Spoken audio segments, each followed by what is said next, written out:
जय श्री कृष्णा, राधे राधे। आप सभी भक्तों का हार्दिक स्वागत है आपके अपने यूट्यूब चैनल श्री कृष्ण दीवानी में। आज के इस वीडियो के माध्यम से हम सुनेंगे और जानेंगे कि कार्तिक मास इस बार 2025 में कब से प्रारंभ होकर कब तक चलेगा।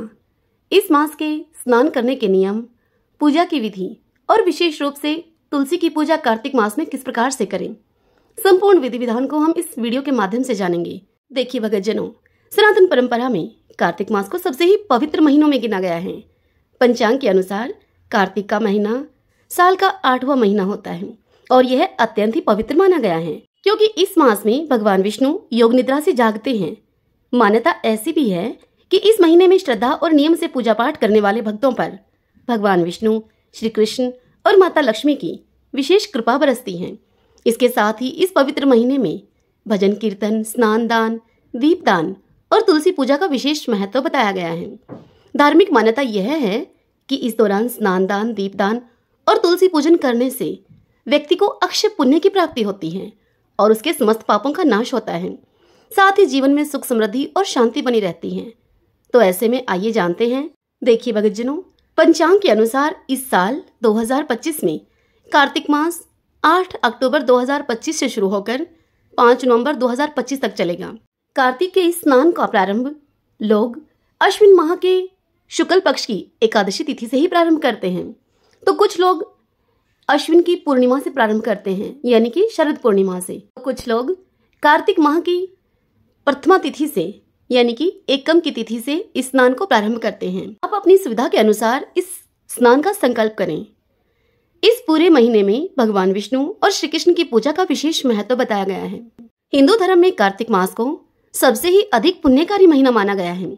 मान्यता है कि इस महीने में सूर्योदय से पहले उठकर, यानी कि मुंह अंधेरे ही उठकर स्नान करना अत्यधिक शुभ होता है। कहा जाता है कि ऐसा करने से व्यक्ति को अक्षय पुण्य की प्राप्ति होती है और उसके समस्त पापों का नाश हो जाता है। वहीं इस पवित्र महीने में भजन कीर्तन, दीपदान और तुलसी पूजा का विशेष महत्व बताया गया है। धार्मिक मान्यता यह है कि इस माह में भगवान विष्णु, माता लक्ष्मी की आराधना करने से घर में सुख, समृद्धि और शांति बनी रहती है। आपको बता दूं कि कार्तिक के मास के दौरान कई बड़े त्योहार जैसे कि करवा चौथ, दिवाली, गोवर्धन पूजा, भाई दूज और छठ का पर्व मनाया जाता है। हिंदू मान्यताओं के अनुसार इस पावन महीने में भगवान विष्णु जल में निवास करते हैं, इसीलिए गंगा, यमुना या किसी भी पवित्र नदी में स्नान करने से विशेष पुण्य लाभ की प्राप्ति होती है। अगर नदी या तीर्थ पर जाकर स्नान संभव न हो सके तो अपने घर में रहकर ही नहाने के पानी में गंगाजल मिलाकर स्नान कर लेना चाहिए। यदि आपका स्वास्थ्य ठीक नहीं रहता तो आप ठंडे जल से स्नान कदापि न करें। पानी को हल्का गुनगुना करके उसमें गंगाजल मिलाकर तब उस पानी से स्नान करें। इसी के साथ इस महीने में दान करने की भी बड़ी महत्ता बताई गई है। कार्तिक मास को दीपदान का महीना भी कहा जाता है। इस दौरान रोज सुबह और शाम को तुलसी के पौधे और मंदिर में शुद्ध घी का दीपक जलाना बेहद ही शुभ माना गया है। तुलसी जी की पूजा करने और उनकी परिक्रमा करने से परिवार में सुख, समृद्धि और शांति आती है। ऐसा कहा जाता है कि इस महीने में दीपदान करने से माँ लक्ष्मी बहुत ही प्रसन्न होती हैं। इस मास में भगवान विष्णु और श्री कृष्ण के मंत्रों का अधिक से अधिक जप करना चाहिए। इसके साथ ही माता लक्ष्मी की पूजा भी अत्यंत ही फलदायी मानी गई है।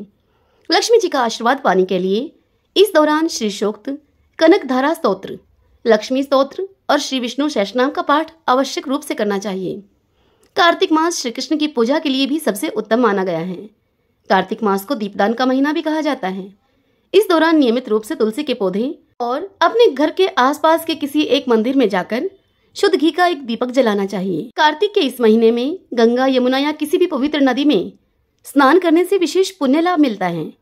कार्तिक मास में आपको वाद विवाद से बचना चाहिए। इसी के साथ मन को संयम में रखें और किसी की निंदा भी न करें। कार्तिक मास में तुलसी पूजन के लिए सूर्योदय से पहले उठकर स्नान करें, स्वच्छ वस्त्र धारण करें, फिर तुलसी जी के पौधे की सफाई करें, मिट्टी में गंगाजल छिड़कें और तुलसी जी को जल अर्पित करें। तुलसी जी को कुमकुम, चंदन, चुनरी और फूल चढ़ाएं, घी का एक दीपक जलाएं और तुलसी जी के गमले पर एक स्वास्तिक का चिन्ह बनाएं। यदि हो सके तो जो दीपक आप जलाएंगे उस दीपक के नीचे हल्दी से एक स्वास्तिक बना दें। तुलसी जी में जल अर्पित करते समय इस मंत्र को बोलें, महाप्रसाद जननी सर्व सौभाग्य वर्धनी आदि व्याधि हरा नित्यम तुलसी तुम नमस्तुते।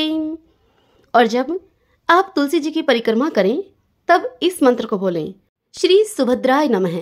तुलसी जी की परिक्रमा की संख्या 3, 7, 11, 21, 51 या 108 हो सकती है। अपनी सामर्थ्य के अनुसार करें।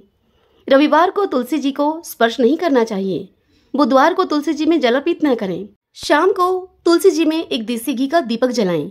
यदि सुबह भी आप तुलसी जी में दीपक जलाना चाहते हैं तो मुंह अंधेरे उठें, यानी कि सूर्योदय से पहले उठकर फिर दीपक जलाएं और रोजाना तुलसी जी की परिक्रमा करें। जल के अंदर काले तिल मिलाकर अर्पित करना भी शुभ माना जाता है। ऐसा करने से माँ लक्ष्मी प्रसन्न होती हैं। तो आप काले तिल मिलाकर भी तुलसी जी में जल अर्पित कर सकते हैं। तुलसी पूजन में तुलसी जी पर सिंदूर और फूल अवश्य चढ़ाएं। तुलसी चालीसा का और तुलसी जी के मंत्रों का पाठ करें। उसके बाद तुलसी जी की आरती करें। तुलसी जी को फल या मिठाई का भोग लगाएं और इसे प्रसाद स्वरूप बांट दें। तुलसी जी में जल चढ़ाते समय, तुलसी जी का सिंचन करते समय आपका मुख पूर्व दिशा की ओर होना चाहिए। अपने मन में सकारात्मक विचार रखें और अपनी मनोकामनाएं माता को बोलें।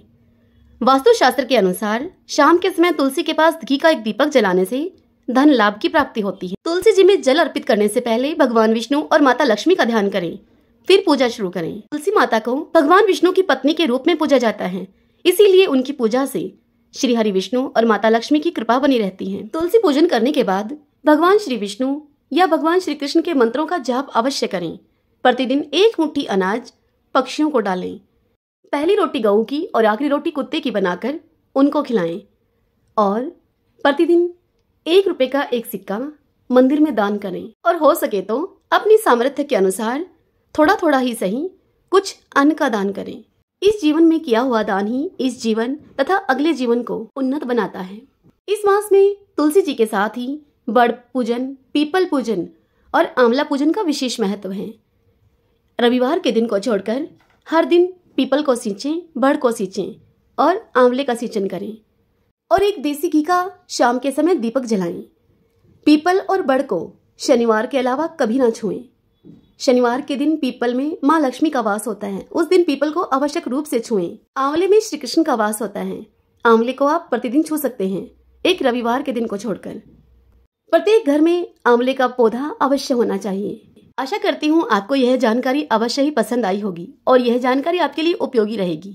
यदि ऐसा हो तो इस वीडियो को आप लाइक करें, अपने अपनों के साथ शेयर करें और कमेंट बॉक्स में जय श्री कृष्णा लिखें। आपको बता दूं, कार्तिक मास में हर दिन नियम पूर्वक सुबह 5 बजे आपको कार्तिक मास की कथाएं, महात्म्य सभी एक वीडियो में सुनने को मिलेगा। हरे कृष्णा।